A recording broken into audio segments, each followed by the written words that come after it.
د مرګ مسافر درېمه برخه. یا اقصا تبع سلطان صلاح الدین رولا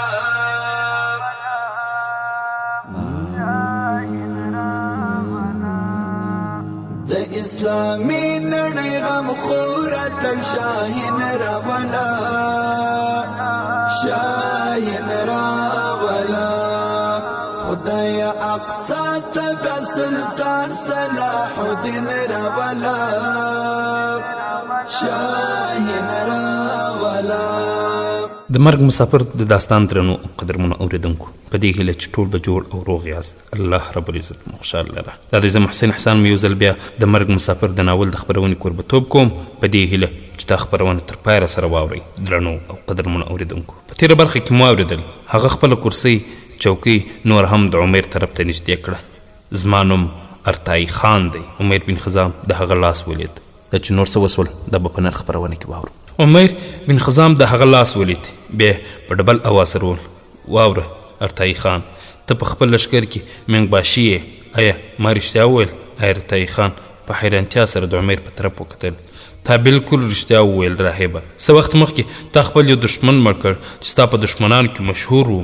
ارتای خان په خپل ځای کې په ټوپونو شو وویل ته رښتیا وایې راهبه ته ډېر قیمتي انسان یې. عمیر بن خزام د هغه خبرې منځ کې وویل آیا زه پوښتنه کولی شم چې ستا دښمن څوک و؟ هغه زموږ ازلي دښمن د مرګ مسافر و، سپه سالار و. نورو تاتاریانو چې 11 کسان ول خپل لاسونه را اوږده کړل ویې ویل مقدس راهبه زموږ باره کې هم څه ووایه. عمیر جګ سو. اول به زه ستاسو لباسونه بوی کوم چې ووایم ستاسو اسونه کوم دي. د هغه وروسته به تاسو سره شراب څښم او په تفصیل سره به ستاسو د تېر شوي وختونو باره کې معلومات در کوم. ارتای خان جګ سو ویل سمه ده. عمیر بن خزام د ټولو تاتاریانو سره بهر ته راغی. د اسونو سره خوا کې ودرېد. لومړی یې د ارتای خان جامې بوی کړې. وروسته یې نمبر په نمبر د ټولو اسونو ځینونه بوی کول. د ارتای خان آس طرف ته اشاره وکړه وویل دا ستا آس دی. ارتای خان په چیغه سره وویل د چنګیز خان په روح قسم چې ته یو بهترین انسان یې زموږ حقان به ستا د پند ډېر قدر وکړي.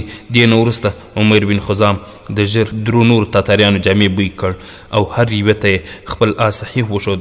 کله چې د څلورم تاتاري جامې بوی کولې په دې وخت کې ابونواس او حوزن هم راورسېدل. په تیاره کې عمیر بن خزام خپل د سر اشاره د ارتای خان په طرف وکړه. ابونواس لاس راوشت کړ. ارتای خان د بغل څخه ونیوه خپل مخې ته یې کېناوه. خپل آس د صدایبین کلي طرف ته ډېر په تیزۍ سره روان کړ. حوازن هم خپل آس د هغه پسې کړ. عمیر بن خزام په سور سره چیغې وهلې ارتای خان پیدایان وتښتوو، ارتای خان پیدایان وتښتوو. تاتاریانو هم خپل اسونه خلاص کړل. د ابونواس او حوازن پسې شول. په همدې وخت کې هشام او جابر هم په منډه راووتل. د غجل په طرف روان شول. عمیر بن خزام په منډه د سرای مالک ته ورغی. په ډېرې وارخطایي سره یې وویل واوره ارتای خان پیدایان وتښتوه. د هغه ملګري ورپسې شول او زه هم د خپلو ملګرو سره د هغه مدد کومک لپاره ځم. د هغو په شمېر کې ډېر وویل د مسلمانانو په خلاف د تاتاریانو مدد کومک د هر عیسوي فرض دی. که تاتاریانو کومه بله ډله راغله نو ورته ووایه چې ارتای خان پیدایان وتښتوه. د تلیم کلا مرکلا په طرف لاړل. عمیر بن خزام د غجل په طرف منډه کړه. هلته هشام او جابر هم آسونه د زینونو سره تیار کړي وو. عمیر په یو ټوپ سره خپل آس باندې سپور شو. د تاتاریانو تعقیب پسې شول. هشام او جابر هم د هغه پسې روان شول. عمیر بن خزام د خورجین د غشو کڅوړه راواخیسته چې ډکه وه په خپل شا باندې یې وتړله. کمان د اول نه خورجین سره تړلی و. عمیر بن خزام وزني توره د چپنې څخه راویستله. ډال یې په خپل چپ لاس کې ونیوه. عمیر بن خزام ته په کتلو سره هشام او جابر هم خپل ځانونه په وسلو سنبال کړل. ابونواس او حوازن شاته وکتل چې تاتاریان خپل اسونه وهي او ډېر نږدې شوي. عمیر، هشام او جبیر هم خپل اسونه په ډېرې تیزۍ سره روان کړي دي. د تاتاریانو پسې ارتای خان ډېر کوښښ وکړ چې ځان خلاص کړي خو ابونواس داسې کلک نیولی و چې د خلاصېدلو امکان یې نه و. پر یوه لاس باندې د آس واګې نیولې وې او په بل لاس باندې ارتخان ورمیږ کلک نیولی و. صدایبین کلي ته په رسېدو سره ابونواس شاته وکتل چې تاتاریان ډېر زیات نږدې سوي دي. خو عمیر بن خزام هم اوس ډېر نږدې و. د بازار څخه تېر شول. داسې بې کوټې ته ننوتل چې لږ څه تنګه وه. ابونواس د ارتای خان پښه داسې په زور سره په سوک ووهله چې هډوکې ورته مات کړ. ابونواس د خپل آس څخه وغورځوو. دیوال سره ولګېد. چیغې یې شروع کړې. ابو نواس او حاضر خپل اسونه بیرته راتاو کړل. خپلې تورې او ډالونه یې سامبار کړل. دوی غوښتل چې په همدې تنګه کوڅه کې ورسره مقابله وکړي. تاتاریانو د عمیر او د هغه د ملګري په باره کې دا فکر کولو چې زموږ مرسته راغلي دي، خو کله چې دې تنګې کوڅې ته داخل شول نو عمیر او ملګري یې د شاهین په شان حمله وکړه چې په لومړي ځل یې د 2 تنو سرونه له تنه جدا کړل. چیغې یې په هوا کې پورته شوې. په حیرانتیا سره یې شاته وکتل چې په دې وخت کې ابو نواس حوازن 2 نور تاتاریان مردار کړل. هغوی په نوره حمله کوله چې د کوڅې سړیانو او ښځو د دروازو او بامونو څخه ننداره کوله. هغوی په دې پوهېدل چې په دې علاقه کې د تاتاریانو سره مقابله کول خپل مرګ ته اواز کول دي. عمر بن خزام اوس د جګړې منځ ته داخل شو. تر اوسه یې خپله توره باندې 3 تاتاریان په ابدي عمري خوب بیده کړي وو. ابو نواس او حوازن هم د جنګېدو داسې انداز و چې صرف سرونه یې د تنو څخه بې برخې کول پېژندل. هشام او جابر د اوسپنې او اور لوبه شروع کړې وه. صرف اوس 2 تاتاریان پاتې وو چې د ابو نواس او حوازن سره مقابله کوله. یو دم عمر بن خزام د خپلې چپنې څخه خنجر راویست. دیوال ته ناست ارتای خان په طرف یې خوشي کړ. ارتای خان خپل خنجر راوستی و چې ابو نواس په طرف یې خوشي کاوه، خو د عمر بن خزام خنجر د هغه په پشتۍ کې ننوت او د هغه د لاس نه خنجر ولوېد. ابو نواس چې خپل دشمن ختم کړی و دا ټول منظر یې ولید او د عمر بن خزام خواته راغی. د هغه په سترګو کې خلوص او مینه وه. په دې وخت کې حوازن هم خپل اخري تاتاري دشمن خطا کړ. راغی او د عمر بن خزام خواته په کوڅه کې د تاتاریانو هر ځای کې مړي پراته وو. عمر بن خزام د آس څخه ټوپ کړ. د ارتای خان مخ ته کېناست. واوره ارتای خانه، موږ د مرګ مسافر یو، تا زموږ سالار شهید کړی وو، موږ د خپل سالار انتقام واخیست. عمر بن خزام توره پورته کړه. په یو وارې د ارتای خان تنه د سر څخه بېغمه کړه. وینه شونکې توره عمر بن خزام په خپل لاس کې نیولې وه چې راشاته سو. ګوري چې اربیته د کور څخه راووته. عمر بن خزام د سورو په رڼا کې اربیتې ته کتل چې د سپوږمۍ په شانتې ښایسته وه. د عمر بن خزام خواته راغله او په ښایسته اواز سره یې وویل: تاسو څوک یاست؟ اربیتې. عمر بن خزام او ملګري یې ونه پېژندل ځکه چې په خپلو مخونو باندې نقابونه اچولي وو.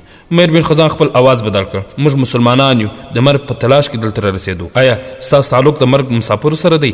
هو. اربیتې د عمر بن خزام په غاړه کې صلیب ته اشاره وکړه. خو ستاسو عمر بن خزام بې خبره ونیوه. زه د هغې ډلې وړوکی جاسوس یم. د دې کار لپاره د صلیب په غاړه کې اچول ضروري وو. اربیتې د معلومولو لپاره وویل: آیا ستاسو عرب سالار ستاسو سره نشته؟ عمر بن خزام د سر په اشارې د نه ځواب ورکړ. اربیته خفه شوه. هغې په تصور کې د خپل ځان نه پوښتنه کوله: هغه ولې رانغی؟ هغه چیرته دی؟ کله به راشي؟ آیا هغه سره دومره وخت هم نشته چې د یوې داسې نجلۍ پوښتنه وکړي چې شپه او ورځ د خپل رب څخه د هغه د سلامتۍ دعاګانې کوي؟ په دې کې د خوا د کور د کړکۍ څخه د سړي غږ راغی. اربیتې یې لوري: دا څوک دی؟ اربیتې ټکان وخوړ او وویل: احمد کاکا، دا د مرګ مسافر دی. هغه چې سالار یې زه د پیدایانو څخه خلاصه کړی وم. د احمد کاکا اواز بیا واورېدل شو: ودرېږئ، زه لاندې درځم چې د تاتاریانو مړي سمدستي لرې کړو. که چیرې تاتاریانو ته پته ولګېده نو صدای بن کلي ته به اور واچوي. اربیته بیا عمر ته مخاطبه شوه. د آس په طرف یې اشاره وکړه: زه د آس پیژنم. آیا دا آس تاسو د سالار نه دی؟ هو، دا آس زموږ د امیر دی. آیا ته زما یو پیغام خپل امیر ته ویلی شي؟ د څه پیغام؟ اربیتې په ژړغونې اواز ویل: هغه عرب ته ووایه چې صدای بن په کلي کې یو نومورکې نجلۍ هر وخت ستا د سلامتۍ دعاګانې کوي او تا ته سلام هم وایي. عمر بن خزام د خپل مخ څخه نقاب لرې کړ. په خندا شو: زه د هغه نومورکې نجلۍ شکریه ادا کوم. عمر بن خزام ته په لیدو سره ټول بدن په لړزان شو. د هغې په سترګو کې د مایوسۍ په ځای مینه ځلېده. خندنۍ شوه. په لړزېدونکي اواز یې صرف دومره وویل: ته بیا د ځنګلي هوسۍ په شان په منډو شوه. دروازې سره نږدې د امینې سره وجنګېده. مورې مورې چغې یې وهلې. ورتر غاړې شوه. د امینې د شفقت لاس ورته په سر کښېښود. اربیتې خپلې ساګانې په قابو کولو سره وویل: هغه راغی، هغه راغی. امینې په تندي ښکل کړه او وویل: ما ستا او د هغه خبرې واورېدې. ته خوشنصیبه یې لورې. په دومره وخت کې هغه زړور سړی هم بهر راغی چې اربیتې به ورته احمد کاکا ویل. عمر بن خزام خواته ورغی. د تاتاریانو مړو ته په کتلو سره په تعجب وویل: آیا تاسو دوی سره کومه دښمني وه؟ عمر بن خزام خپله توره پاکوله او وویل: تاتاریان د ټولې دنیا د مسلمانانو دښمنان دي او موږ ورسره هر ځای کې د جنګ کولو اراده کړې ده. احمد کاکا په فخر سره وویل: که چیرې ټول مسلمانان ستاسو غوندې کفن په سر وتړي نو یقینا د چنګیز خان دا دعوه به غلطه ثابته شي چې وایي تاتاریان د مسلمانانو لپاره یو عذاب دی. زه تاسو سره په تفصیل خبرې کول غواړم. راځئ زه د خپل کور دروازه خلاصوم. تاسو ټول هلته کښېنئ. زه د کوڅې ځوانانو سره مړي چیرته پټوم. عمر بن خزام خپله توره په پوښ کې کښېښوده او وویل: موږ دلته نه ایسارېږو. هسې هم موږ په خپل مقصد کې کامیاب شوي یو. د مړي پټېدو څخه وروسته موږ به سمدستي روانېږو. احمد کاکا د کوڅې ځوانانو ته اوازونه وکړل چې چې ټول راغلل. احمد کاکا ځوانانو ته د خپل شاته کندې کیندلو وویل. ځوانان لاړل، د کور څخه بیلچې او کلنګونه راواخیستل او د احمد کاکا د کور شاته په کنده کیندلو باندې شروع وکړه. څو ځوانانو مړي سره واخیستل. بیا څه مسلمانې ښځې د اوبو لوښو سره راغلل، وینه یې په پښو وسولولې، بیا یې ووینځلې. امینه او ربیته بهر راووتې. امینې د عمر بن خزام په سر باندې د مینې لاس راکش کړ او وویل زویه تاسو نه ایسارېږئ؟ نه مورې، موږ ایسارېدل دلته زموږ لپاره نه بلکې د قطبي کلي لپاره هم خطرناک دی. اوس موږ ته اجازه راکړه، انشاءالله په نږدې وخت کې به داسې وخت راشي چې بیا به موږ په آرام سره کینو. امینې د اربیتې طرف ته وکتل او وویل اربیتې دوی لپاره د خوراک شان راوړه. عمر منع کړه، خو اربیته په منډه دننه کور ته لاړه. لږ وروسته چې راغله په سر باندې ټوکري وه چې پکې انځر، مڼې، وچه غوښه او پنیر و. اربیته د عمر آس خواته ورغله. کله چې په خورجین کې لاس دننه کړ ګوري چې مکې یو ډوډۍ او ستوان پکې دی. اربیته خفه شوه، شاید د هغې په ذهن کې دا راغلی وي چې د عمر لپاره به همدا ساده خوراک پیدا کیږي او بیا یې ټوله ټوکري د عمر په خورجین کې خالي کړه. بیا د عمر خواته راغله. عمر د امینې څخه اجازت وغوښت. اخر ځل لپاره یې اربیتې ته وکتل، بیا په آس پور شو. اربیتې تشې ټوکري په لاس کې نیولې وه، د بې روحه مجسمې په شانت یې عمر بن خزام ته کتل. عمر بن خزام چې د صدای بن کلي څخه راووت، هغې څلور لارې ته راورسېد چې یوه لاره د نشاپور په طرف تلله. ابو نواس او حوازن په طرف یې وکتل. تاسو دواړه له دې ځای څخه په پوره تیزۍ سره خیزون ته لاړ شئ. هغه ځای کې لږ آرام وکړئ. د هغه ځای څخه سمرقند، د هغه ځای څخه ګوبي دښتې او بیا تاتار دشت ته لاړ شئ. په هوښیارۍ سره خپله فریضه پوره کړئ. په یاد ولرئ چې تاسې دواړه زما لاسونه یاست. زه به په زړه تیږه ږدم او تاسو دواړه رخصتوم.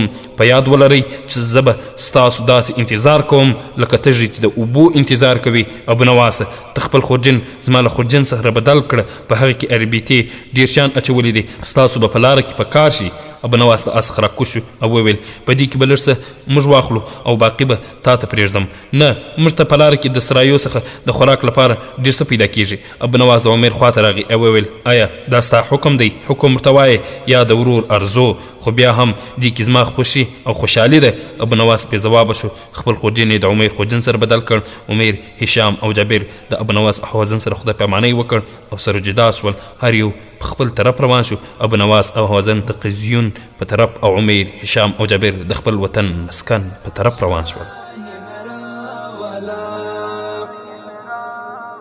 پر دغه خاوره مو د برم او عزت ژغورون کې، پر دغه خاوره مو د برم او عزت ژغورون کې، یو بل اتل لکه یوسف بن تاشفین راولا، تاشفین راولا د اسلامي نړۍ غمخوره تل شاهین راولا، شاهین راولا خدای اقصا تبع سلطان سلام. دریم فصل خبرونه درنو قدرمن اوریدو. ابو نواس او حوازن د قیزون په ښار کې 2 ورځې تیرولو څخه وروسته بیا په سفر روان شول. لومړی بخارا ته راغلل، بیا د هغه ځای څخه سمرقند څخه شمال شرق په طرف روان شول چې د ریشم په لار وختل. ریشم د سایبر یا په غټ محیط کې یو جهل دی چې د یخ موسم مرغان ورته راځي چې د تاریان ښکار په ډیر شوق سره کوي. د کاشغر څخه مخکې دا ځای 2 لارې لري، یوه لاره یې د التایي غرونو ته او بله یې د ګوبي دشت ته تللې ده. هغوی د شمال طرف ته تاو شول، بیا د ریشم په لار ختل چې د اروپا د والګا سیند څخه یورال غرونو ته د هغه ځای څخه دشت تاتار مشهور سیند څخه ګیروان سیند ته ورسېدل او بیا د هغه ځای څخه شمال طرف ته سرک د تاتار مشهور جهبیکال ته رسیږي. د ریشم د تجارت ډېر پخوانۍ لار ده. د دې لارې څخه د مشرق ریشم مغرب ملکونو ته ځي. دا لاره د خپل هوانګ هو سیند څخه شروع او د ګوبي دشتې له لارې کاشغر ته رسیږي. دا لاره په 2 برخو تقسیم شوې ده. یوه حصه جنوبي شاخ ورته وایي، د دنیا د بام په نوم یادیږي، هندوکش غرونو څخه تیریږي او په کشمیر کې داخلیږي. دویمه برخه یې د سمرقند څخه تیریږي او هرو مرو هغه ځای څخه قیزون بحیرې پورې ده. دلته بیا په 2 برخو تقسیمیږي. یوه برخه یې د قفا څخه تیریږي او اسود بحیرې پورې ده، بله برخه یې د شام هیواد څخه تیریږي، اورم بحیرې پورې رسیږي. لیکن کله چې راورسېدل لاره ورڅخه ورکه شوه، ځکه چې په هغه وخت کې په لاره کې توپان او د شپې په تیاري کې صحیح لاره ونه پېژندله. دشت ته دننه شول. کله چې سهار شو ګوري چې هرې خوا ته سون دشتې شیکې ښکاري. دشتې شګې ګرمې دي او هر وخت به پکې توپان و. په دې دشت کې که څوک د شمال طرف ته ځي او شاته راوګري نو شنه غرونه به ورته ښکاره شي، خو که هر څومره مزل وکړي و به نه رسېږي، ځکه دا غرونه تبت غرونه دي چې په چین کې دي. 2 ورځې په کښتۍ کې ګرځېدل، د هغوی سره چې کومې اوبه وې هغه هم ختمې شوې، نو ځکه د دشت څخه د وتلو کوشش یې نور هم تیز کړ. 3مه ورځ د دشت دنن روانو چې یو تیز توپان راوالو، هرې خوا ته شګې الوتې، هغوی خپل مخونه پټ کړي وو. ابونواس او حوازن هېڅ شی نه لیدلو، یو بل ته یې اوازونه کول، ټولو تر یو ځای سفر کړی و. د 1.5 میل سفر څخه وروسته د ابونواس په غوږونو کې داسې د ډول اوازونه شول لکه ټوله د ګوبي دشته چې د ډولونو څخه ډکه شوې. شګه داسې په هوا کې الوته لکه ټوله د ګوبي دشته چې اسمان طرف ته جګیږي. ابونواس حوازن ته غږ وکړ، خو د هغه د طرف څخه اواز رانغی. ابونواس حیران شو، خپل آس ته یو چکر ورکړ، په زوره زوره یې هغه ته غږونه کول، حوازن حوازن حوازن حوازن، لیکن د هغه اواز به د دشتې په توپاني بادونو کې ورک شو او د حوازن اواز به یې نه اورېده. ابونواس خپل آس سره پوند هغه ځای ته راغی چېرته چې په اخري ځل د حوازن سره خبرې کړې وې. ګوري چې د شګو غونډۍ ټوټه ټوټه شوې ده. ابونواس د خپل مخ نه لقاب لرې کړ او د حوازن په لټه کې شو، یو ځای کې ودرېد، د خپل آس څخه کوز شو. ګوري چې د حوازن آس ولاړ دی خو هغه نشته. ابونواس په ورختایي سره هلته دلته منډې وهلې. په یو ځای کې د آس سره نږدې د حوازن د چپنې یوه برخه ولیده. ابونواس په منډه راغی، کېناست. حوازن د شګو لاندې پروت و. ابونواس چې د چپنې هغه برخه جګه کړه، لاندې ورڅخه د حوازن راښکاره کېده. په بېصبرۍ سره د حوازن لاندې لاس کښېښود. حوازن ژوندی و خو هغه بېهوشه و. ابونواس د شګې لاندې 2 لاسونه ومنډل او حوازن یې د 2 اوږو څخه راکش کړ او له شګو څخه یې راویست. ابونواس شاته لاړ، د خپل آس په طرف خپله مشکیزه کې اوبه کتلې خو نه وې. د حوازن د آس په طرف لاړ چې اوبه پیدا کړي، خو د هغه په مشکیزه کې هم یو غړپ اوبه نه وې. مجبور شو بیرته د خپل آس خواته راغی. د خورجن څخه 3 مڼې راواخیستې، په دستمال کې یې راتاو کړې، د خپلې پښې په چپ زنګون یې کښېښودې او په زوره زوره سره یې سوکان ورکړل. کله چې مڼې ښې نرمې شوې راجګ شو او د حوازن خواته راغی. په 2 لاسونو باندې دستمال ته ښه زور ورکړ. د مڼو اوبه د حوازن خولې کې واچولې. حوازن سترګې خلاص کړې، د ابونواس په طرف یې وکتل او وویل، آیا زه ژوندی یم یا د قیامت ورځ ده؟ د ابونواس په مخ باندې مسکا راغله. ته ژوندی یې، د ګوبي دشته ده، د ابونواس ښه ملګري او ورور نشي اخیستلی. ابونواس د حوازن سر په خپل غېږ کې کښېښود او وویل، په تا باندې څه شوي وو؟ حوازن په خپل شونډ باندې ژبه تېره کړه. د تیز توپان له وچې د شګو غونډۍ ماته شوه، زه ورلاندې شوم. ته خو زخمي نه یې؟ نه. حوازن جګ سو او ودرېد. ابونواس د لومړي ځل په څېر جګ سو. اوبه یې د حوازن په خپله هم څښلې. بیا 2 کښېناستل، د مڼو په خوراک یې پیل وکړ. ابونواس بیا جګ سو. څلور مڼې خپل آسونو ته ورکړې، ځکه چې آسونه هم سره وخوړلې. څه وخت همدلته ناست و. د شګو توپان اوس کمزوری شوی و، خو بیا هم خبر نه و چې منزل یې کوم طرف ته دی. حوازن د اسمان په طرف کتل، په ډېره بېهوسۍ یې وویل، کاشکې چې عمیر بن خزام موږ سره وای، هغه به د شګو بوی کولو څخه ویلی شو چې موږ چېرته یو او موږ منزل کوم طرف ته دی. ابونواس په ډېر عقیدتمندۍ سره وویل، ته رښتیا وایې، عمیر زموږ دښمنانو ته د غره د تیږې څېر کلک ولاړ دی. هغه یو شاهین دی چې موږ مخې ته الوزي. حوازن په مایوسۍ سره وویل، آیا د دشت څخه وتل ممکن دي؟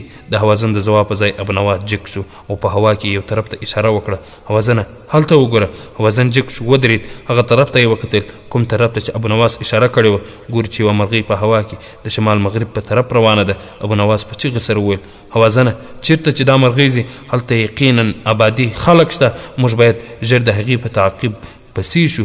که ته په خپل سفر نشي کولی، ما سره شاته کښېنه. په یاد ولره موږ باید وخت ضایع نه کړو.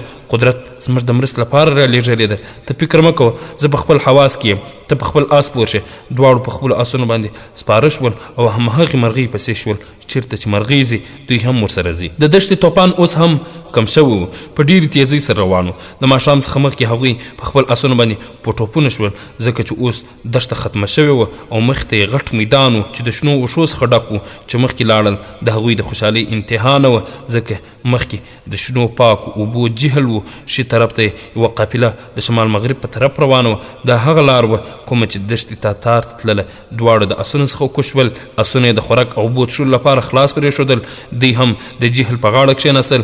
خپلې مخې ته یې دستمال خلاص کړ چې پکې پنیر، انځر او وچه غوښه وه. ښه په ارامه یې وخوړله. شپه یې همدلته تېره کړه. آسونه هم تازه شوي وو. په بله ورځ د شمال مغرب په طرف روان شول.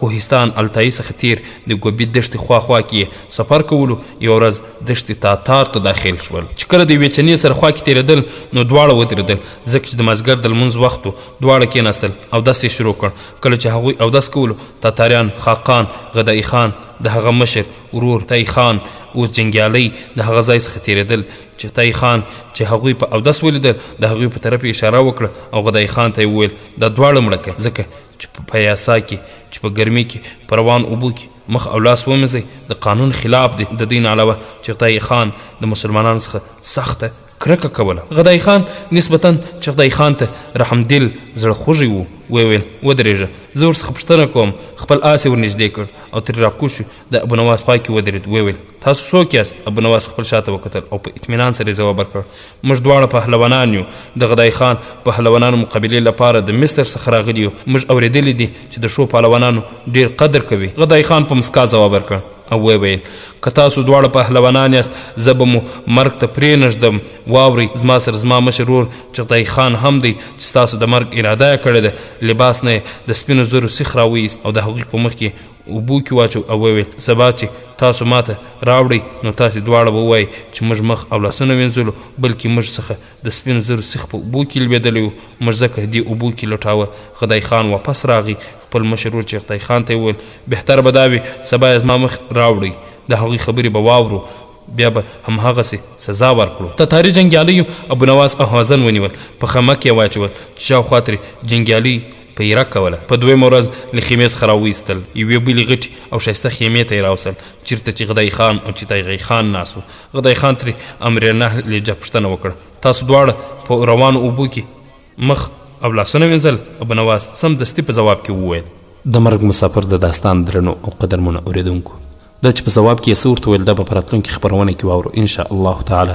دا خپرونه ما محسن احسان چمتو او تاسو ته وړاندې کړه در بیا ستاسو په درانه حضور کې راحاضرېږو تاسو ټول په لوی الله جل جلاله سپارو السلام علیکم ورحمة الله وبرکاته صلاح الدین راولا شاهین راولا محسن احسان سترګې پلارا لمدو ولاړم محسن احسان سترګې پلارا لمدو ولاړم د پاکونکي عمر